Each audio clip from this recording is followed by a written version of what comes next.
In the book of Joshua, chapter 1,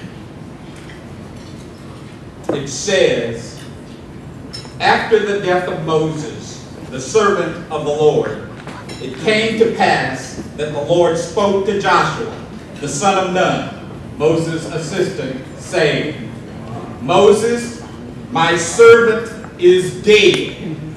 Now, therefore, arise, go over this Jordan, you and all the people, to the land which I am going to give them, the children of Israel.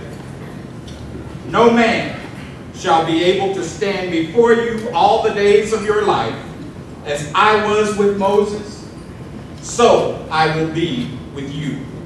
I will not leave you or forsake you. President McCorvey, Reverend clergy, dais guests, ladies and gentlemen, it is good to be back in Pensacola.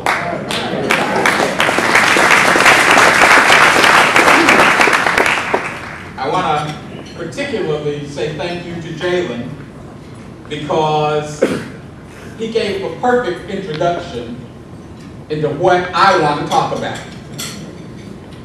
I began this presentation quoting the first chapter of Joshua. And I'm going to return to that theme in a few minutes. I want you to think about that theme. Moses is dead. Moses is dead. Now, you know, it really is good to be in Pensacola, a place that recognizes that it has had a place in history, a place that really has been engaged in the civil rights movement for a very, very long time. Some of you may not recognize that, but in fact it has. Think about it. Some of the first black settlers in this continent settled here in Pensacola, in Escambia County. First black settlers, 1559. They came over with a Spaniard, Don Tristan de Luna. And then over the next few centuries, they settled this area. They became soldiers. They became farmers. They became fishermen.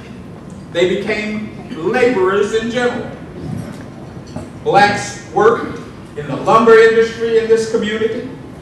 They built the Spanish fortifications in this community. They built the houses that the white settlers would eventually live in. This city, this county, has been a major, major cradle of leadership for the black community in Florida and for this nation. Blacks in Pensacola became physicians, they became attorneys, they became journalists, they became businessmen of all manner.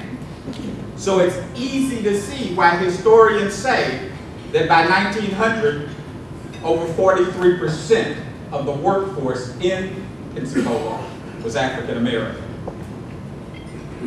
Pensacola is the original home of the Florida Sentinel newspaper. Its owner and publisher, Matthew Louis, made it the South's largest black newspaper before selling it to W.W. Andrews, who moved it to Tampa. This place has been the creator, the initiator of many, many things. Now, Mr. Louis is also important for another reason. He was the first president of the Florida Business League. You know, the Business League was sort of like the Black Chamber of Commerce now, for that table back there. And it was the league that invited Booker T. Washington to Pensacola in 1914 so that he